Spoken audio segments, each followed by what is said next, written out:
Hello, I'm Nobby. Welcome to my workshop. A few days ago, I had a slight mishap in the workshop.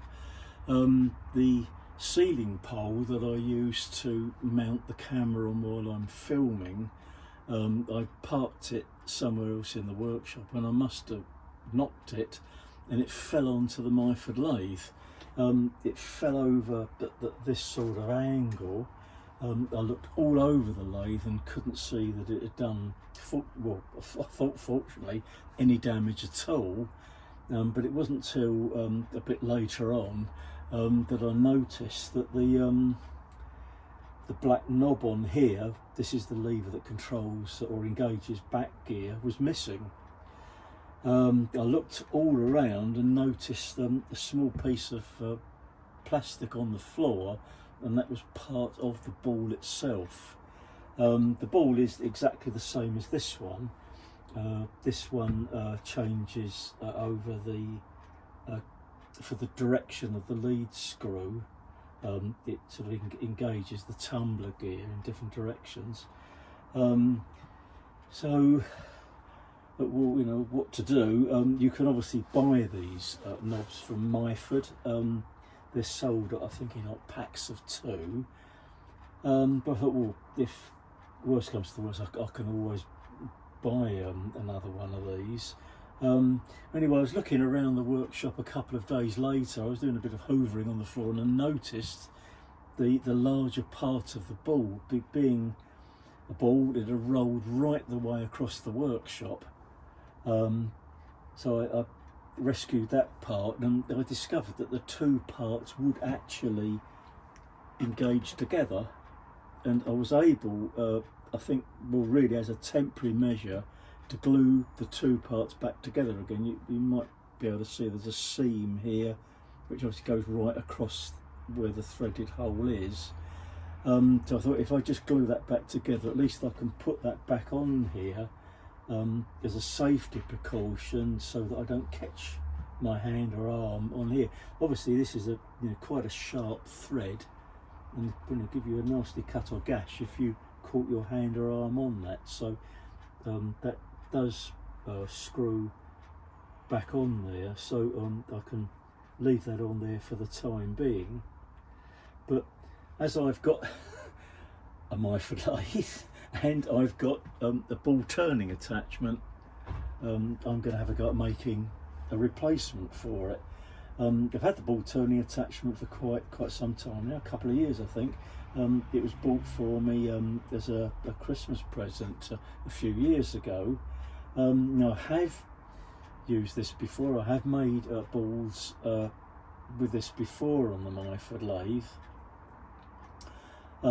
It's a sort of tricky thing to set up. It mounts onto the tool holder and then onto the tool post. The instructions that I found for it are rather sketchy actually, so once I'd worked out the procedure for setting it up, I wrote my own instructions for it, which I'm hoping I can follow again. Now I've made, as I say, I've made balls with it before. I made one for this lever here. This is the clutch lever. I mean, I don't use the clutch anymore. Now the lathe has been converted to 3-phase with a VFD. With that system and the new motor, you can switch the motor on and off as often as you like without doing any damage. Having a clutch with the old style of motor, there generally, for safety, was a limit to the number of times you could turn the motor on and off in a particular time period. So I just leave the clutch disengaged now and run the lathe without that. When I fitted I bought the clutch separately, and when I fitted it, I eventually discovered that the ball on that was cracked as well. And when I did repair it and use that on it for a while, when I got the ball turning attachment, I made one out of aluminium. I made it actually, well, that's the other one I made. I made one first to make sure I could do it, basically, make sure I could work out the procedure for making a ball, so that well, I've got a spare one. If I ever need to replace the one here, if you can see that, there's a plastic ball here. This engage it or sets the belt under tension on the pulleys in here. And I've made some others as well, out of aluminium and brass. I've not made one out of plastics before, which I'm going to do in this instance. I'm going to make one out of Delrin. Now, I don't unfortunately have any black Delrin of the right diameter. I have a piece of Delrin much larger, which I don't really want to use that, because that keeping it as a large piece would probably be quite useful for another project in the future. And this is approximately the right size for the ball here. So the procedure basically will be not turning the ball directly onto the piece of material itself, because turning if you can see this, the outer side of the ball is quite easy, but then turning the opposite side of the ball, if it's all on one piece of material, you're going to waste a lot of material on this size to enable you to get the ball turning attachment right round. So the best procedure is to drill and tap this for the correct thread. The thread on here is 3/16 BSW. Cut this off to length, just a fraction over the length of the ball itself, because when you turn this, you can leave yourself a sort of, as on here, a little shoulder on the back as well. So it's not, a complete sphere, just as that, as I say, that little flat shoulder. And then make a mandrel that you can screw a piece of material the right length onto the mandrel. The mandrel will be of a fairly small diameter, which will give you a means of rotating the ball cutting attachment around. One suggestion was mounting the material onto a bolt, and then putting a long bolt, obviously, and putting the bolt into the chuck. But I don't have any screws with the 3/16 thread on it. So what I'm going to do is make a manual on the end of a piece of round stock. Which I'll do that later. But the first procedure will be drilling into here, and then just tapping in. Got to be careful not to tap in too far, because it only needs to go in, obviously, part way into the ball here. I measured the depth of the hole in this ball, and it's about 5/8 of an inch. So I'll drill into here 5/8 of an inch, and then put the thread on. And then obviously then I can sort of part that off. I've already faced off this end ready. Pity I've not got any black Delrin. This is like a sort of a navy grey colour, so but that'll be fine. I mean, the bits of Delrin I've got are just odd bits that I picked up, I think, at a model engineering exhibition. Every time I used to go there, I look out for anyone selling materials that has sort of little bits, offcuts, and you can generally pick those up quite cheaply. So what I'll do the next time I go to a model engineering show, I'll look out for a piece the right diameter in black, and then I can make another one, as long as I've got something on here really to protect myself from the thread itself. So I'll reset everything up, and we'll drill and tap this, and then we can part this off, and then I'll find a bit of material to make a mandrel to go on the other side. Bear with me.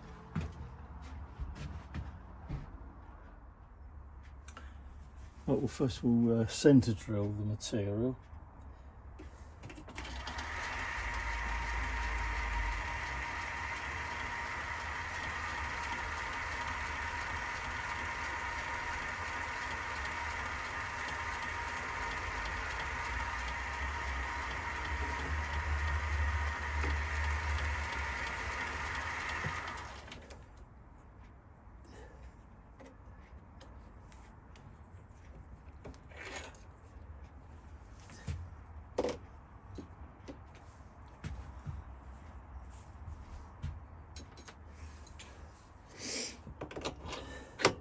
and we'll drill in with our tapping drill. The thread is 3/16 BSW, so that's a 3.7mm tapping drill. So if I bring that in to the work and zero the tailstock DRO, set that to Imperial. So I'm going to drill into this 5/8, which is 0.625. So we can just draw that back, bring that in, that gets us to our zero.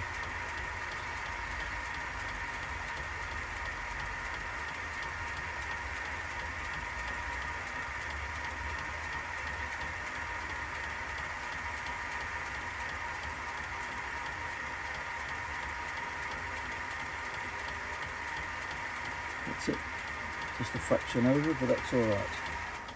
Okay, so that's that part done. So now all we've got to do is put our thread on this. I'll get that set up for that job.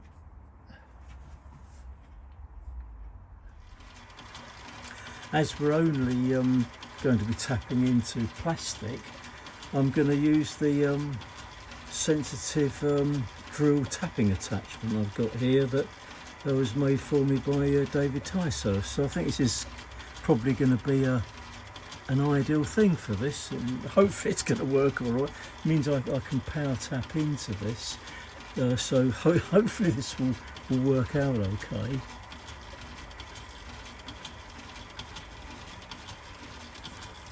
You see it's bottomed out now, so if you just release this, it will just spin, and then I can just reverse that tap out of there. Obviously you can put the well, if you've got a suitable lathe, you could put the lathe into reverse and take the tap out that way, but I'm always sort of rather dubious of reversing the chuck on a Myford, because the chuck is held on a thread. So let's take that out. So that should have successfully put a 3/16 thread in there by the plastic round here. It looks as though I've got the 5/8 of an inch depth, because obviously the tap will bottom out onto the blind hole there. So that's that part done. So what I need to do now is to work out the length and simply part this off, ready for the next procedure along. Okay, we're set up to part the piece off. Obviously I've going to cut it slightly oversized, to give me a little bit of leeway at the back. Obviously I can, if necessary, sort of trim that off, but that may not be necessary. We'll just see how we get on. So everything's set up. I've got the parting blade all squared up, so that I'll get a true cut.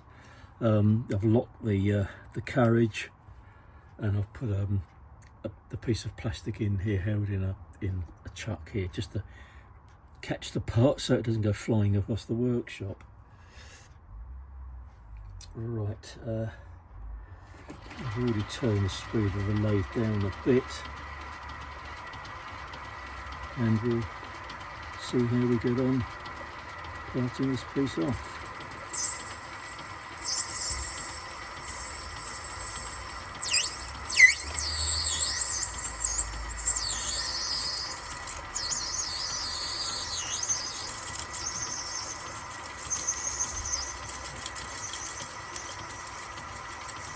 Quite stringy.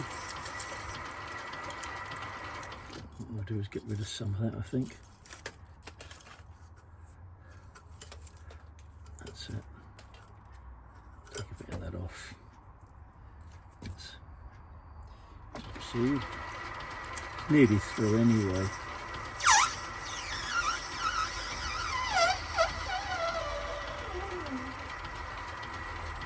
that's it, we're through. So we can back the tail stuck up, and there we are. So we've got our slug of plastic all ready. So we've got our threaded part in here. So next job will be to make up a mandrel to mount this onto, and then cut the ball shape out. So that's it. So I'll bring you back for the next stage. The next job is to make our mandrel to mount the piece of Delrin onto. I've not bothered to film this particular part, so what I've done is just turned down a piece of material here, so I've got the threading diameter here. I've also turned this part back a little bit as well, just to give plenty of room, I hope, in the edge here to swing the ball tool around. So I've got a 3/16 die mounted in the tailstock die holder. First we'll put a bit of a cutting compound on here.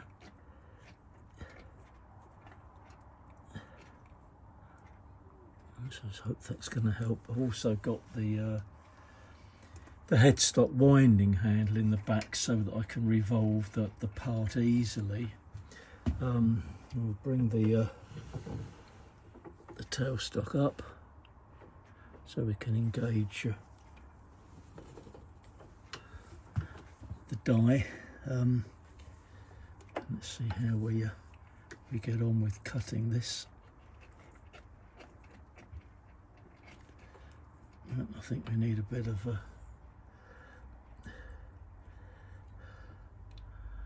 help from the tailstock here, actually.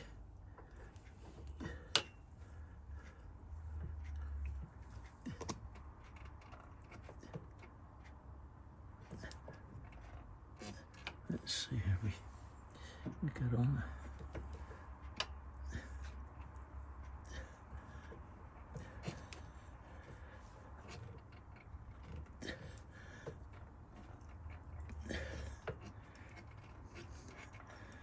Well, as far as I can see, we are cutting a thread.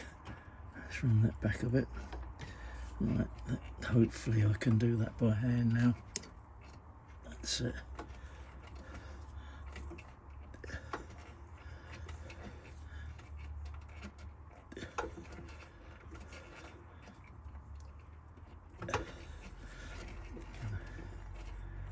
Wind that out, just clear some of the chips from in there as well.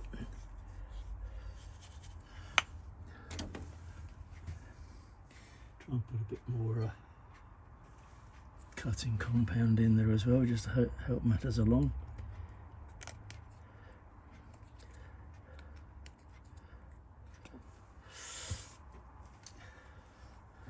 Okay.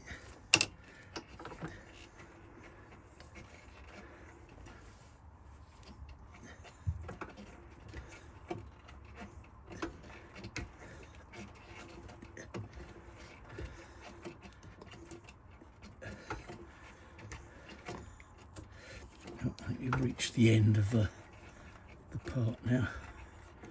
Let's wind that off. Just take the wall back. There we are. That's what's giving us a decent thread. So that's that little job done. So we're basically sort of ready to start setting up the ball turning tool as well. Lovely. I think that's going to be good. So what I'll do is before we start doing that, I can obviously draw this part out a bit further so that I've got plenty of clearance. I'm using my new ER25 collet chuck here, which obviously is much smaller in diameter than using the lathe chuck, so hopefully this is going to give me much better clearance to swing the tool round. So I think that's hopefully going to work out pretty well. So I'll start setting this up ready for the ball turning tool. And what I probably won't do is show you all the setting up procedure of the ball turning attachment. It's quite a long process. I mean, if you want to see more of that, if you look at my videos going back just a little over a year, I did a video called Myford ball turning attachment. If you are interested in seeing how you set this up, go back and have a look at that one. And on that one I actually show in great detail how the tool was set up. There's no real point in me adding that into this video as well, because it'll just going to make it very, very long. So that's something you can do, you know, if you want to see more detail on that. I've got everything set up with the ball turning attachment. The procedure of setting up doesn't take too long, but there's quite a lot of moves you've got to make to get everything in the right position, so that you'll get sort of an even shape to the ball. Two important things is to make sure that the tool is on centre height, and I use my centre height gauge to do that. The other option is having the tool around at the end of the piece of material and lining it up with, you know, what you in the little pip in the centre there, lining it up with that. The other thing is that excuse me, the platform that this part is mounted onto, you've got to make sure that that is absolutely square to the lathe. So the way I set it up, if you look at my old video, what I did was used a 1, 2, 3 block. One out of the box here.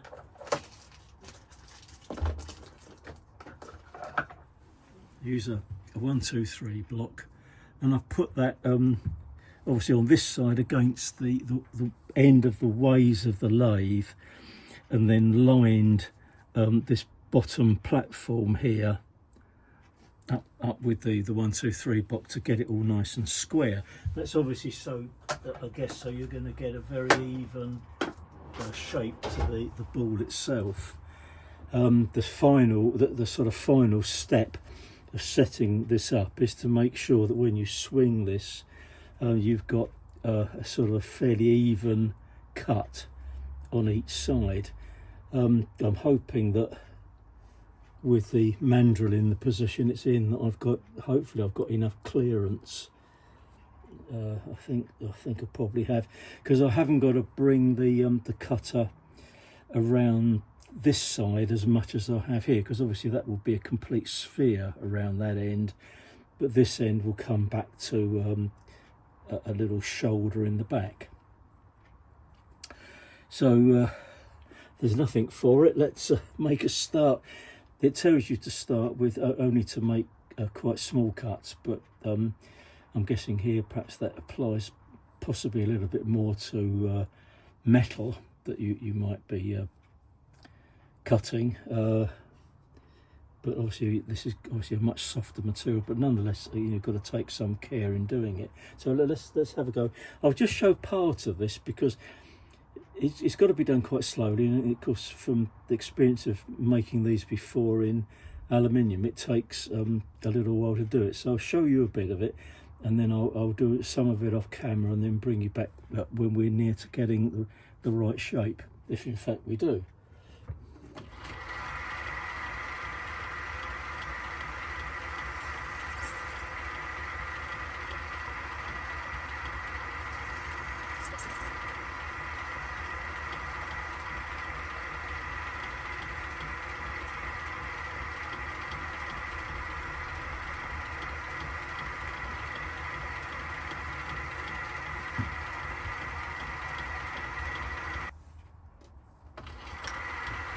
Just had to make a slight adjustment there because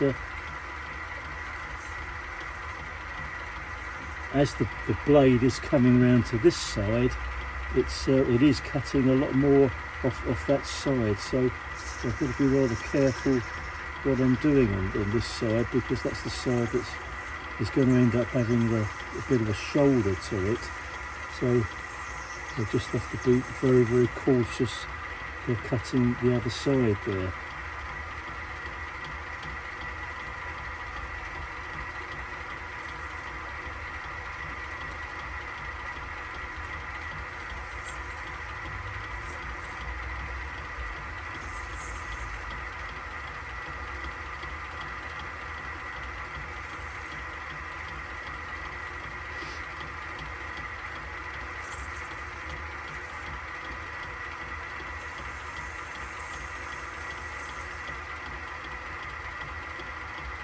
It's very much a matter of being patient and doing this very slowly.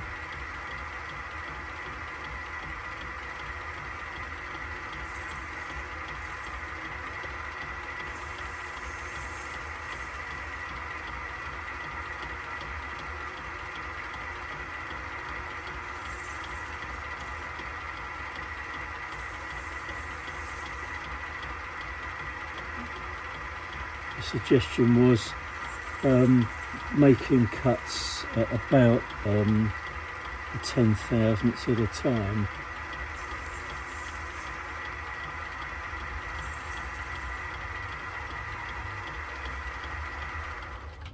Of course it gets horribly jammed up with this material.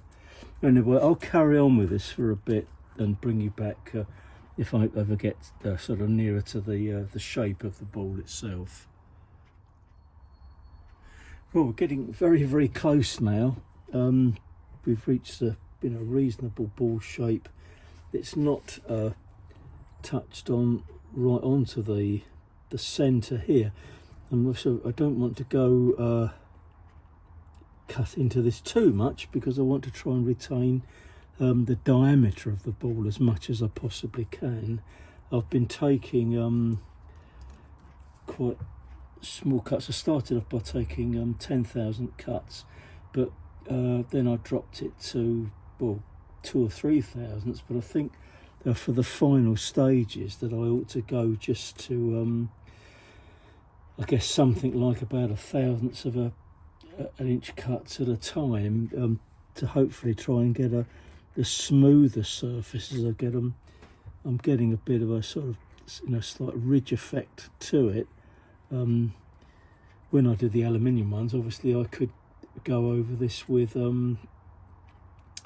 some emery paper. I don't know whether you can do the same with this. I'm probably going to give that a try and see whether emery paper will give you a smoother effect.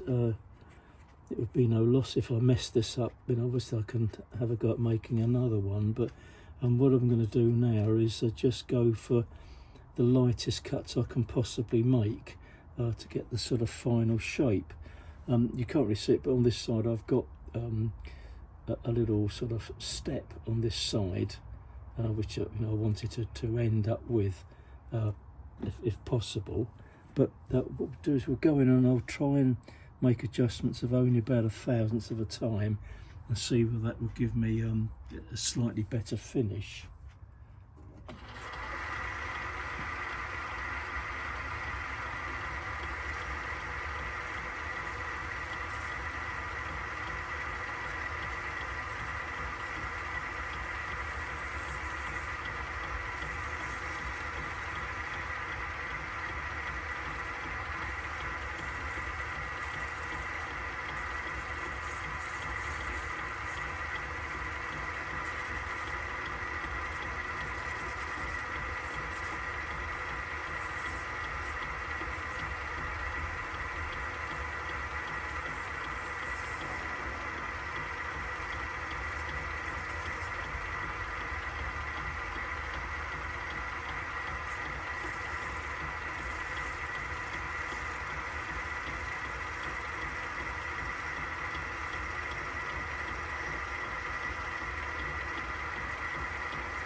I've been going sort of backwards and forwards around it. You've still got some sort of ridges here because obviously you're working with a sort of very pointed tool now, but it's looking slightly better. I've made an adjustment, I'm going around it a few times, if you want to call that spring cuts. The cuts from, if you like, each side have sort of have joined now. So there was a little bit here still to come out, so it just needs a little bit more just to blend that bit in. So we'll go around again.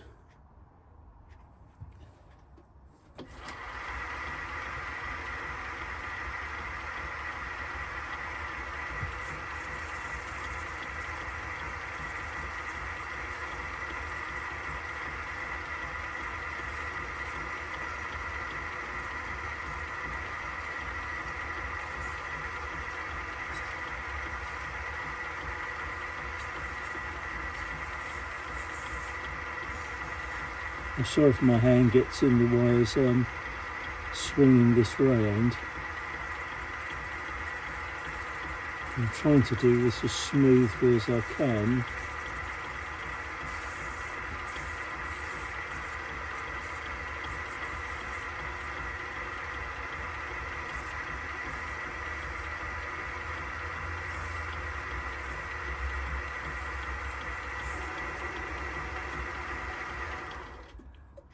And get some of that bird's nest off there.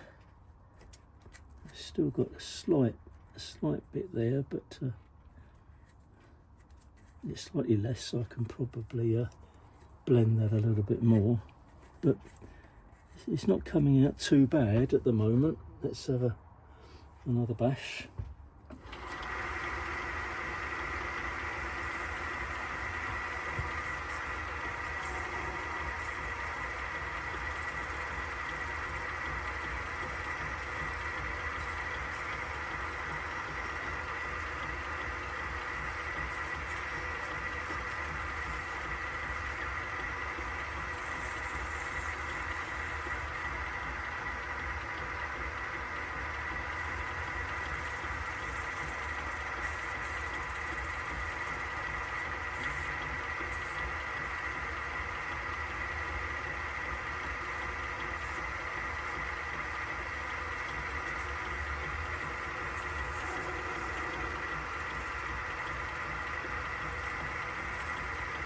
I'll go backwards and forwards a few times and see if that will give me a better surface. It's cutting a little bit each time, so I guess it's working as a sort of like a spring pass.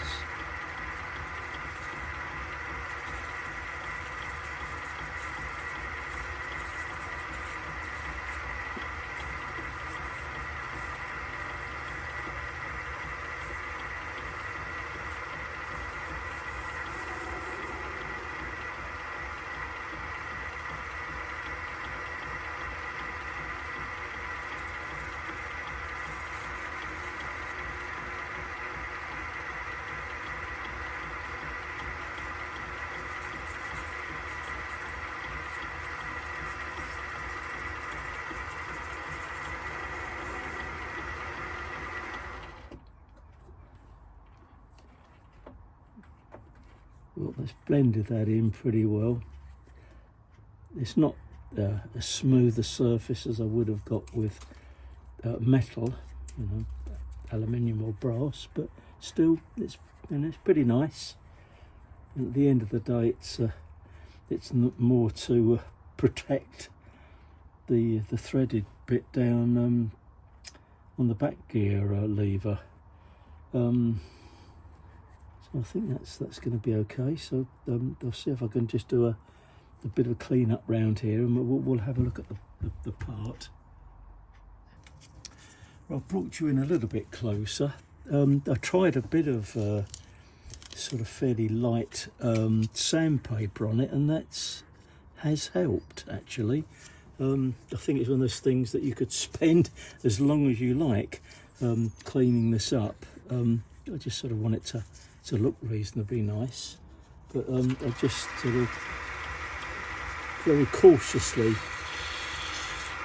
clean round this with the sandpaper.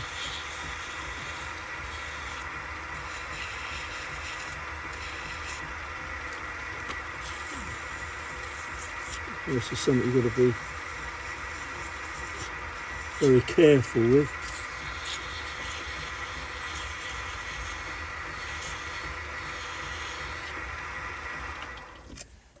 But I think that has actually improved it quite nicely, actually.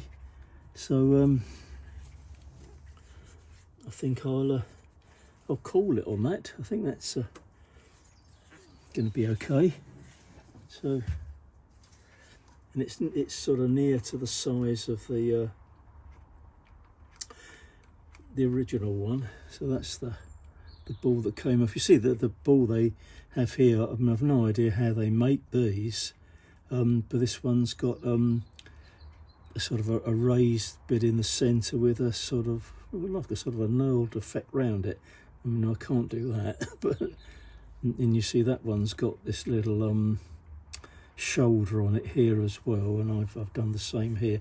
Now, the thing is, let's see if I can get this off.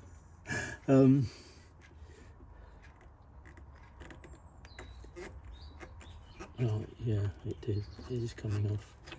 When I made the aluminium ones, I had a heck of a job getting them off the Mandrel, but I found by putting some rubber kitchen gloves that you could get a grip on it to get it off. There we go. So that's it. I take that off the Mandrel.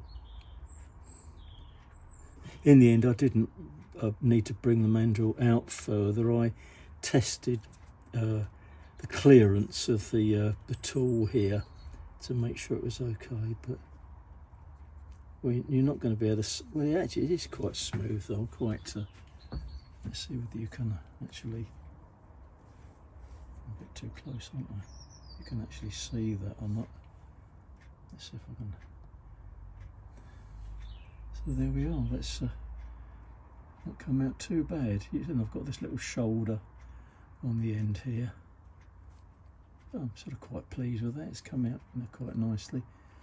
I mean, it's the first one I've made out of machinable plastic, Delrin. So I'm quite happy with that.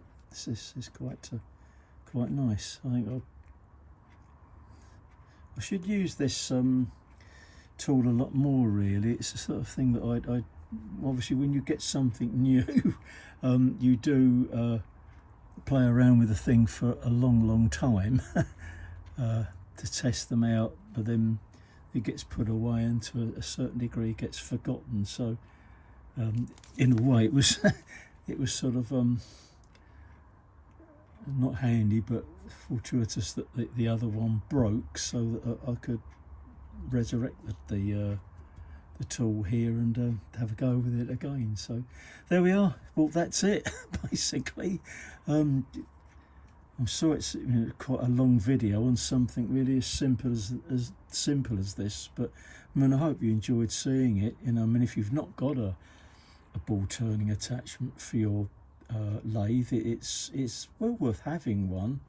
I mean, they're not colossally expensive. Well, I mean, I was lucky this one was bought for me as a present, but the company that make these, I can't remember what the name of the people are, but they make them so they could be set up for all sorts of different brands of lathe. This one was my son, when he bought it for me, he checked with them first that this one was suitable for the Myford lathe. Anyway, that's it basically. I'm just going to put this on the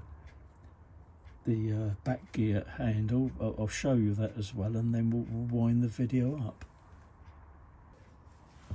Well, this is where it fits onto the end of the lever here. Wind that on.